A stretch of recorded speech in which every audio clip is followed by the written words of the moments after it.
Bom dia, boa tarde, boa noite. Estamos aqui em mais um episódio do MyCast. Esse é o sexto episódio. Eu sou o José e hoje estamos aqui com a Juliana Girotto. Ela é médica veterinária e proprietária do Mundo dos Animais. Vamos lá então, Juliana? Vamos lá, vamos embora. Obrigada, primeiramente, José, pelo convite. Para mim é uma honra estar aqui participando, desse projeto de vocês. Gostei muito da ideia e vamos lá. Quero saber um pouquinho da tua história.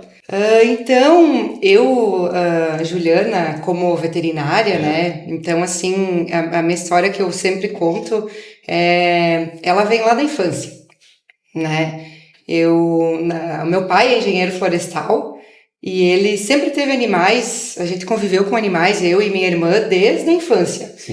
O meu pai, ele era muito confundido como um profissional do IBAMA, na época que a gente era criança, e o pessoal levava até animais silvestres lá para casa, para ele cuidar, às vezes para reabilitar, depois devolver para a natureza. Então, a gente tinha em casa, em alguns momentos, corujas. O meu pai criou graxaim em casa. Nossa. Que é aquele cachorro do mato. Então, assim, a minha história, ela começou, sem dúvida, lá na infância, Então, a gente sempre teve muito contato com os animais. E eu, na minha casa, desde sempre, nunca nós tivemos menos que 4 animais em casa. Sim. Entre cães e gatos. Então, assim, a gente cresceu mesmo, com esse contato. Sim, com contato direto com os animais. E como foi essa fase para ti, profissional? Quando você decidiu, foi já na infância que decidiu fazer essa área de veterinária ou tentou outra coisa antes? Como é que foi essa jornada? Sim, eu lembro, sim, que desde criança, então, me perguntavam, o que tu vai ser quando crescer, e eu dizia, vou ser veterinária. E o que me motivou muito na infância a ser veterinária, eu acho que é a questão de que nós tínhamos os animais e eles, por algum motivo ou outro, quando eles morriam, para mim eram momentos assim de muita tristeza. Sim. Então eu sempre falo que eu tive assim uma questão de um juramento na infância, que eu não ia mais deixar os animaizinhos sofrer, não ia mais deixar os animaizinhos morrer. Sim. Mas com o decorrer do tempo, quando eu falava assim em casa, eu vou ser veterinária, eu não levava muita fé, Eles até comentavam, é uma coisa da infância mesmo, por gostar, por amar demais os animais. Sim. Mas isso me acompanhou, eu acredito que foi a minha motivação, a ser veterinária. E daí, nesse momento que tu decidiu, vou ser veterinária lá na frente, fundou o negócio há quanto tempo? Como é que foi o mundo dos animais? Como é que surgiu assim, o mundo dos animais? Começou trabalhando com isso? Foi só veterinária? Não. Então eu fui fazer a faculdade de veterinária, e eu me formei em 2008, Sim. Então vai fazer esse ano 17 anos, que eu me formei. E quando eu me formei, o meu primeiro emprego foi numa cooperativa, Sim. na Cotrijal. Daí eu trabalhei em Tio Hugo e na cooperativa eu fazia todos os serviços possíveis que o veterinário possa fazer dentro da cooperativa. Desde parto de leitor, fazia geral. Tudo pouco.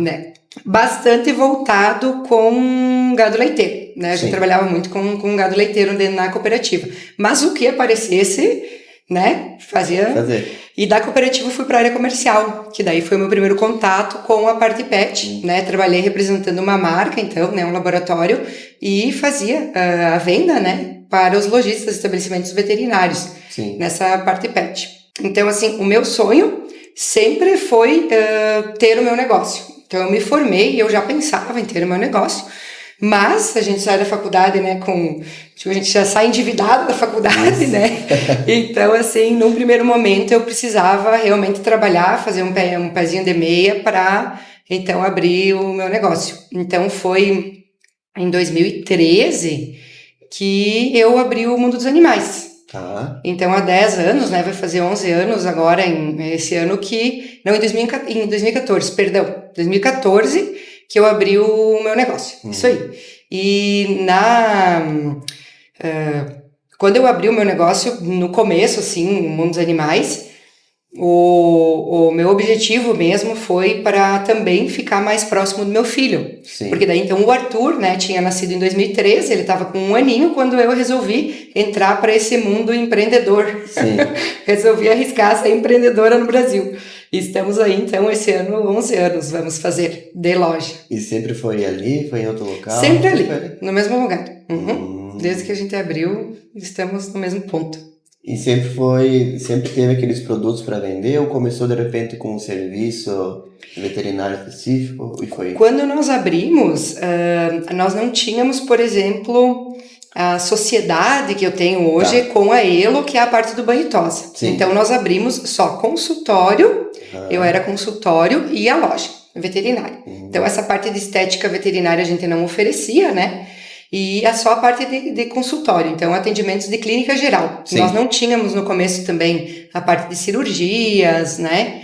Então eu fiquei uns 4 anos mais ou menos trabalhando só como consultório, e daí eu ampliei, né? A gente ampliou o espaço, né? Se regularizou com o conselho de veterinária e colocamos a parte cirúrgica, que era no 2º andar ali, né? E passamos então a ser uma clínica veterinária. Tá. A gente trabalhou como clínica veterinária por uns 7 anos. Com essa parte de internação e cirurgia. E depois eu fiz uma capacitação em dermatologia e acabei saindo um pouco dessa parte cirúrgica, e a minha colega também que operava comigo na parte cirúrgica, ela acabou abrindo o negócio dela, e então a gente fechou essa parte de bloco cirúrgico e voltei a ter só o consultório veterinário. Sim. Que é onde hoje eu me dedico mais, né? Meus atendimentos na parte de consultas, 90% dermatológicas, né? A gente faz muito esse trabalho nessa parte, e também hoje eu me reconheço assim como uma profissional que trabalha muito mais o lado preventivo da veterinária. Então a minha abordagem hoje lá com o tutor, né, em relação ao pacientinho que vida ele está levando em casa, como é que ele está, se é um animal que tem qualidade de vida realmente, né, se ele pratica o exercício dele, se ele faz as caminhadas, se ele pega sol, a alimentação, né, trabalha com uma alimentação única ou tem variedade dentro da alimentação, levando em consideração a fase da vida que o animalzinho está, se ele é filhote, se ele é adulto, se ele já é de repente um animalzinho mais idoso. Sim. Então hoje eu me vejo muito mais trabalhando nessa parte da medicina veterinária preventiva, né, orientando como que o animal pode daqui a um pouco viver um pouco mais e com qualidade de vida. Sim. Hoje eu vejo no consultório, principalmente, a maior conversa com o tutor, a conversa mais difícil é quando o pacientinho ele está se encaminhando já para uma idade e a gente conversa, né? Então o animalzinho está ali com 10, está com 11 anos e me dá a impressão que o tutor já começa a fazer o cálculo na cabeça dele, quantos anos mais ele vai estar aqui com nós. Então eu converso muito isso em consultório, o que a gente pode fazer daquele momento em diante para que o animal viva mais tempo, fique mais tempo com aquela família. Sim. Hoje eu me reconheço muito mais como uma veterinária que pensa na qualidade de vida, na saúde do animal, do que como aquela veterinária que vai apagar o incêndio, que vai pegar o animal já com a doença instalada, porque eu tenho isso dentro de mim, que os animais, eles têm uma dificuldade de entendimento quando eles estão doentes e a gente vai entrar com uma terapia, muitas vezes até mais invasiva, na cabecinha deles, eles têm uma dificuldade de entender o porquê que eles estão passando por aquilo. Tem animais que quando ficam internados, eles inclusive pioram muito, né, da doença, né, por estarem ali num ambiente diferente, sofrendo de estresse, então eles acabam piorando muito, e eu entendo que é muito por conta da cabeça do animal. Sim. Né, da parte que a gente tem que levar em consideração hoje a natureza do animal, o comportamento do animal. E então assim, eu vi que eu não sou uma veterinária apta a trabalhar com o animal ali na minha frente já num estado de doença. Por isso que hoje a gente já não tem mais internação, né? Eu fui me dedicando para outras áreas, muito mais pensando, então, em longevidade. E prevenir, né? Qualidade de vida. E a gente até levei, né? Faz um tempinho que a gente tinha o Spike, né? Que a gente levou, né? Foi um caso bem difícil para nós, que desde a infância acompanhou a Verônica, né? E foi esse caso, né? Foi um caso que foi terminal, a gente olhou, era um pacientinho de idade, né? E a gente vê que nem tudo se resolve com o dinheiro, né? Sim. A gente fez de tudo e quando chega a hora não adianta, né? E como a gente gostaria que ele tivesse ficado mais tempo aqui com nós, né? Então... O Spike, embora que ele viveu, José, quantos anos? Nossa, Ele tinha... foi uns 15, 16 anos, né? Foi um animalzinho que ele teve uma expectativa de vida longa, né? Para a raça dele, e enfim, que a gente sempre gostaria, né? A gente quer que eles fiquem por mais tempo com a nossa família, né? Aqui nesse mundo terreno. Só para a gente entender um pouquinho mais, para o público também entender quais são os serviços ali na área de prevenção em si. Peguei um pet hoje, que nem, por exemplo, o Sirius, né? Eu adotei ele, aí eu levei ele ali. Né? Quais são os serviços, dando um exemplo assim, claro, né? Sempre quando, então, chegou um filhote na família, né? O primeiro momento é toda aquela preocupação em relação a colocar em dia todas as vacinas, né? Que o animal vai precisar nessa fase que ele vai estar fazendo, a imunidade contra as doenças, né? Então, foi tirado da mãe, enquanto estava com a mãe, provavelmente ainda estava mamando. Então, toda essa preocupação, né?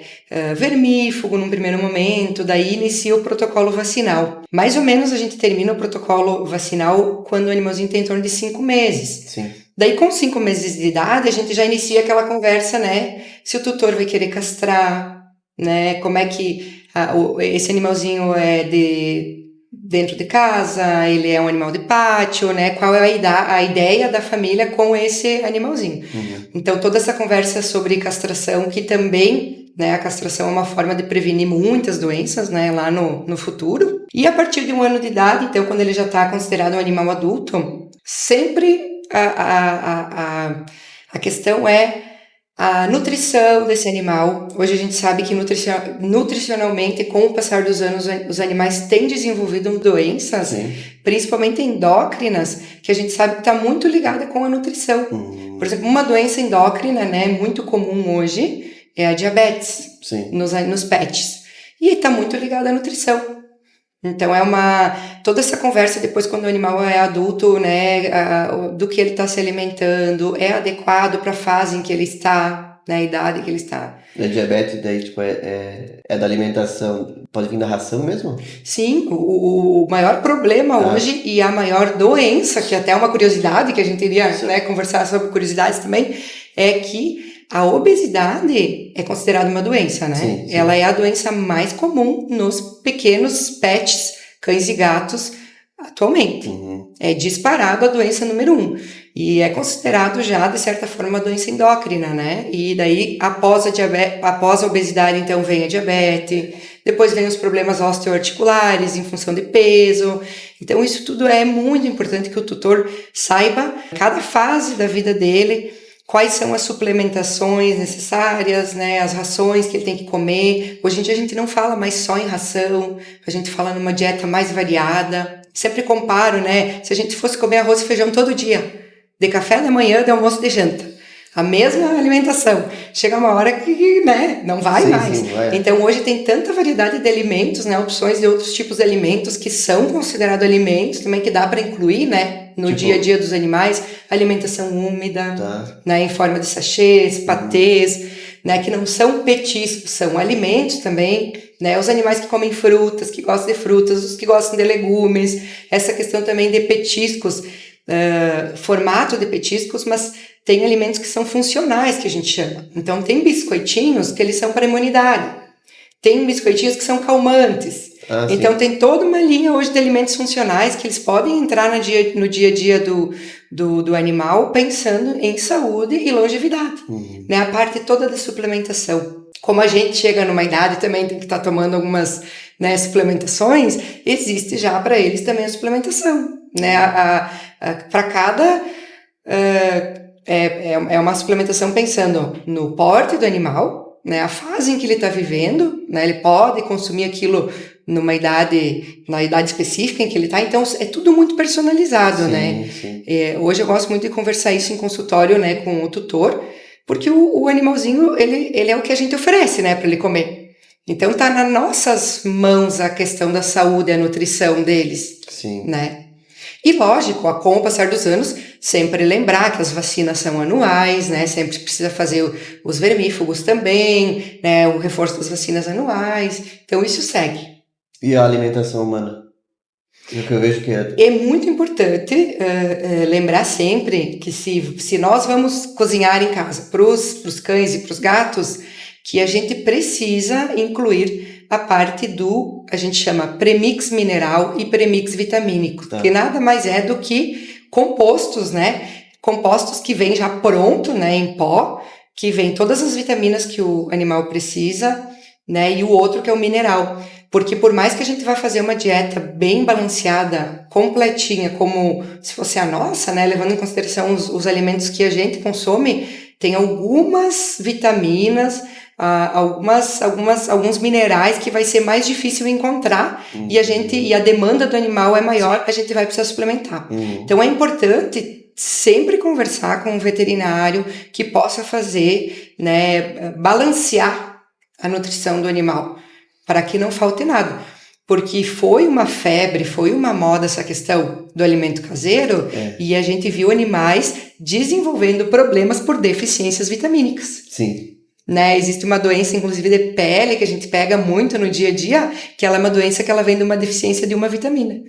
Então, é muito importante todo esse acompanhamento do veterinário. Não dá para ir simplesmente numa moda, numa febre, sem consultar um profissional. Sim. Até o nosso caso também, eu e da Verônica, a gente tá se mudando, né, daqui uns dias. Até a gente foi falar contigo, né, sobre a questão de, a gente vai mudar o ambiente que é aqui, na cidade, que é um ambiente diferente de onde a gente vai morar hoje, né? E lá vai precisar de algumas vacinas diferentes pros gatos, né? Por conta que pode vir um bicho diferente do mato, por exemplo, um morcego, não sei, né? Isso. Então é importante a gente ver essa questão também, né? Sim, o ambiente que o animal vive, ambiente, né? Ele tá no 9º andar de um apartamento ou ele é um animal que tem acesso à rua, né? Isso. Que vai daqui um pouco, principalmente o gato, que ele é caçador por natureza. Daqui um pouco vai pegar um animalzinho, né? Eu digo sempre, confunde um passarinho com um morcego, né? Então tem o risco da raiva, né? É uma doença que a gente tem que estar, né, com as anteninhas ligadas, porque por mais que ela esteja controlada, ela ainda existe, né? Ela não está erradicada. E isso passa para nós. A raiva é uma zoonose, passa para nós. Passa para nós, tem que se cuidar. Tem que se cuidar. Seguindo nessa questão da motivação, né? Por que tu resolveu, nós já falamos bastante agora sobre porque, né, a gente mudou essa área de pegar e prevenir, né?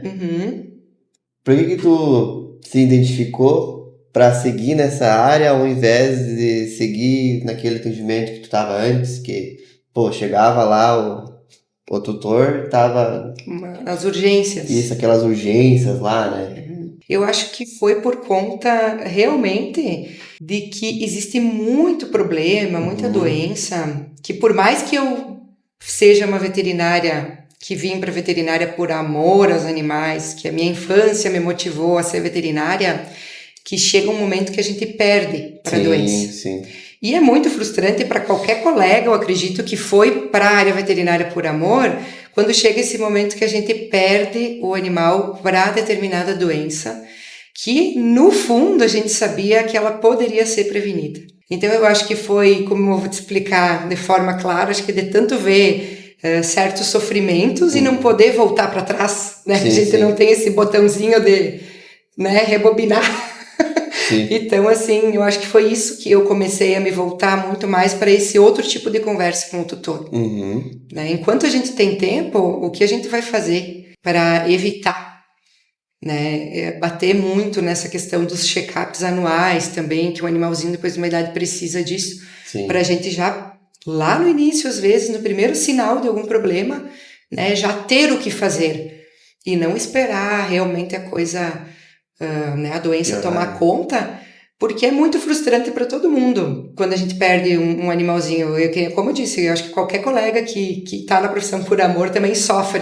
Não é só o tutor que sofre, a gente sofre a cada perda, né? Fica uma marca, uma manchinha ali, né? Muitas vezes a gente tem um animalzinho desde filhote com a gente fez as primeiras vacinas, né? Eu que tô com 17 anos de formada, né, Gisele? Então, tem pacientes que eu acompanho há tanto tempo e eu já tô sofrendo também por antecipação, sabendo que eles estão agora entrando já numa idade... Uma idade ali que... né, mais avançada. Então, eu tenho todo esse cuidado pelo amor mesmo, assim, pelo apego, que é inevitável a gente não ter esse apego, não tem como evitar o apego ao paciente. Sim. Né? Se ele é bom ou não é tão bom, a gente não sabe, mas a gente convive com ele desde que ele era um filhotinho. Então tem toda essa questão, sabe, de hoje eu tentar ajudar ao máximo as pessoas, né, no que elas vão poder fazer para esse animal não adoecer. Que ele chegue no final da vida dele lá idosinho, com qualidade de vida, e claro, vai chegar uma hora que, né, vai envelhecer, os órgãos vão envelhecer. Quando o animal está idoso, envelheceu, a gente aceita melhor, né, do que uma doença precoce. Por exemplo, a obesidade, hoje ela mata os animais pela consequência da obesidade com 8, 9 anos, sendo que a gente tem animais com 18 anos. E ali, tu já atendeu algum outro tipo de animal, assim? Tu atende gato e cachorro? Hoje cães e gatos. Cães e gatos. Tem alguma procura de animais exóticos, né? A gente tem alguma procura. Hoje mesmo de manhã eu estava conversando com uma conhecida que ela tem porquinho da Índia, né? Então ela, normalmente quando ele fica doente, ela tem que recorrer ao UPF, né? Que é o Hospital Veterinário, porque na UPF temos uma profissional lá especializada nessa parte de exóticos e silvestres. Então ela é a mesma que dá toda a parte da consultoria para zoológicos da região, né? Então, normalmente a gente encaminha para ela porque ela é a pessoa que se especializou, né, nesse tipo de atendimento. Certo. E alguma coisa, assim, de alguma orientação também sobre nutrição, parte de vermífugos, que é muito importante, às vezes o pessoal não sabe que os passarinhos precisam de vermífugo, os coelhos precisam de vermífugos, né, o porquinho da Índia precisa de vermífugo. Essa parte mais, assim, preventiva e uma conversa mais sobre nutrição, até, sim, essa parte, sim, mas quando realmente for, né, questões do animalzinho estar doente, a gente encaminha. Vamos para as curiosidades, então? Vamos lá? Me fala umas curiosidades. Eu acho interessante, assim, o pessoal pergunta muito no dia a dia, assim, no consultório, sempre chegam, assim, com alguma pergunta, é verdade isso, Juliana? Uma das coisas muito legal que o pessoal sempre pergunta sobre a idade dos animais, né, se a relação que tem com a idade nossa do ser humano, mas uma curiosidade que não faz muito tempo que eu descobri também, não foi na faculdade de veterinária que eu descobri, é que, por exemplo, os cães, eles têm a impressão do focinho, como a gente chama a nossa parte da impressão digital, é única em cada animal. Então, como a nossa digital ela é única para cada ser humano, não existe uma cópia nesse universo de quantos bilhões, nos cães também. A impressão do focinho, aquele desenho que faz a pele ali, como se fosse uma digital, mas ela é, né, da pele do focinho, é única. Ela é única. Essa é uma curiosidade interessante. A outra curiosidade que nós já comentamos, né, que é uma coisa que me chama muita atenção, é um dado que a gente tem sobre a obesidade, né? Sim. Que hoje ela é a doença que mais afeta, né, os pequenos animais. E eu acho que é isso. E a questão do animalzinho cheirar ali o rabo? Ah, sim, que tu tinha me perguntado isso. Sim. O comprimento dos animais, por exemplo, quando a gente está passeando com um cachorro e o pessoal sempre pergunta por que o cachorro vai reto cheirar o rabo do outro, né? E a gente sabe que isso é uma forma de cumprimento. É como a gente se cumprimentar aqui, né? Bom dia, dar a mão, é uma forma de cumprimento o indivíduo cheirar o rabo do outro.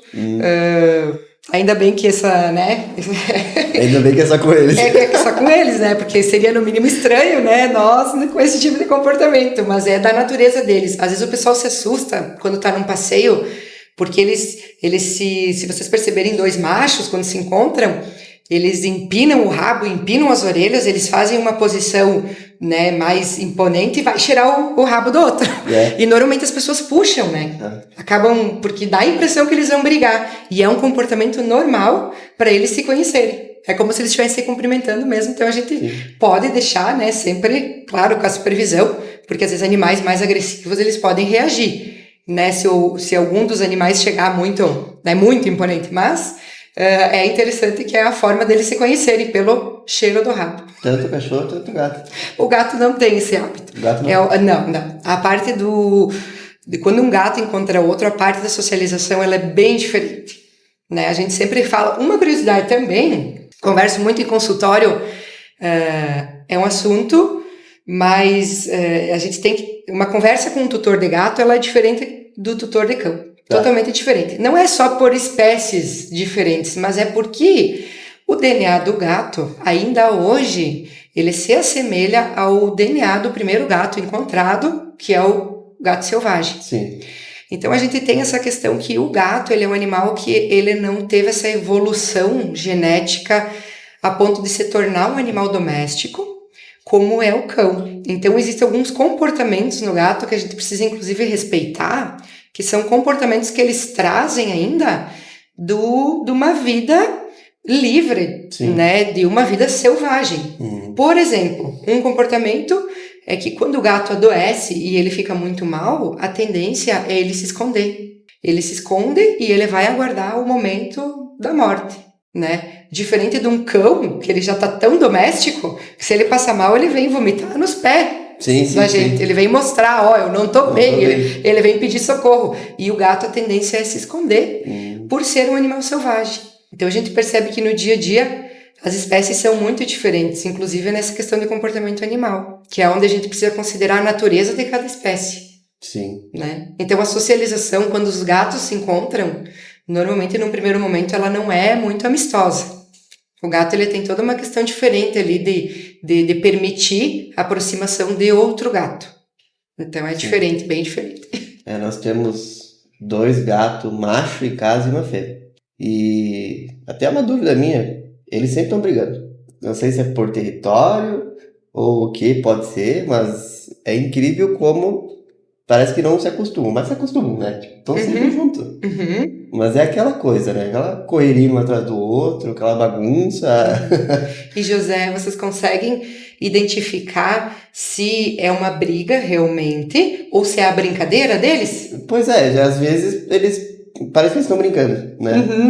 E aí, às vezes, os dois vão atrás da gata, né? Um é mais, vai atrás de, mas incomodar, assim mesmo, sabe? Sim. E ela daí fica indefesa. Fica né, brigando com eles, né? Sim, é porque tem essa questão, a gente fala, quem tem mais que um gatinho, por exemplo, já previne bastante também essa questão deles engordarem, ganharem muito peso, porque eles brincam, né? Eles fazem atividade física, digamos, porque eles estão ali correndo um atrás do outro, brincando, e isso é saudável, muito saudável eles terem contato com animais da mesma espécie, né? Por mais que às vezes dê alguns arranca-rabo, o que é normal, porque na família da gente também é normal, também né? Dar uns arranca-rabo, mas tu tem que diferenciar essa questão se é uma briga. Normalmente quando é briga por território mesmo, os animais eles não ficam depois no mesmo ambiente, digamos, dormindo junto, porque eles não vão ceder ou ficar numa posição mais indefesa diante do outro, do concorrente dele, digamos, por liderança. Quando eles estão brigando por liderança no mesmo espaço, muito dificilmente eles vão relaxar no mesmo ambiente. Se você percebe que eles dormem junto, que eles, né, convivem juntos numa boa, só de vez em quando dá aquelas... muito possivelmente que sejam as brincadeiras. Como eu chamo também, tenho mais que um, eu chamo as brincadeiras brutas, né? Quando eles... parece que eles estão no fight, mas é brincadeira mesmo. Tá bom, então. Vamos lá, tu tem alguma mensagem para deixar para todo mundo que está nos assistindo, referente a animais, referente... Olha, eu gostaria muito, né, de falar que qualquer dúvida em relação ao comportamento animal, hoje como funciona, né, toda essa questão de prevenir doenças, que as pessoas podem me chamar. Eu sou uma pessoa que normalmente respondo no WhatsApp, precisa de algum serviço a mais, né, que daqui a um pouco vai envolver a avaliação do animal, né, agenda uma avaliação, a gente vai conversando, vai acompanhando esse animal, e eu gosto sempre de dizer que sou uma pessoa muito acessível em relação às dúvidas que as pessoas têm. Né? Então, os nossos clientes, a gente sempre tenta, né, esclarecer e deixar muito à vontade, né? Essa questão de chama a hora que precisar, se não conseguir na hora ali responder, às vezes não estou junto com o telefone, mas no que eu puder ajudar, né? Essa questão de hoje, como ter um animalzinho com saúde, né, com longevidade, eu estou à disposição sempre, né? Então, eu trabalho no mundo dos animais, né, no qual é a minha empresa, né? E Instagram, Facebook, né, WhatsApp, por ali a gente conversa bastante também com clientes. Quem tiver dúvida pode nos chamar. Muito bom, então, a gente agradece a tua visita aqui, né? A Juliana também é nossa cliente, ela faz marketing com nós E a gente vê a importância dessa comunicação, né? A gente vai deixar também aqui abaixo todos os links das redes sociais, o WhatsApp também para vocês entrarem em contato com ela. E qualquer dúvida, perguntem para ela, tá bom? A gente agradece e nos vemos em um próximo episódio.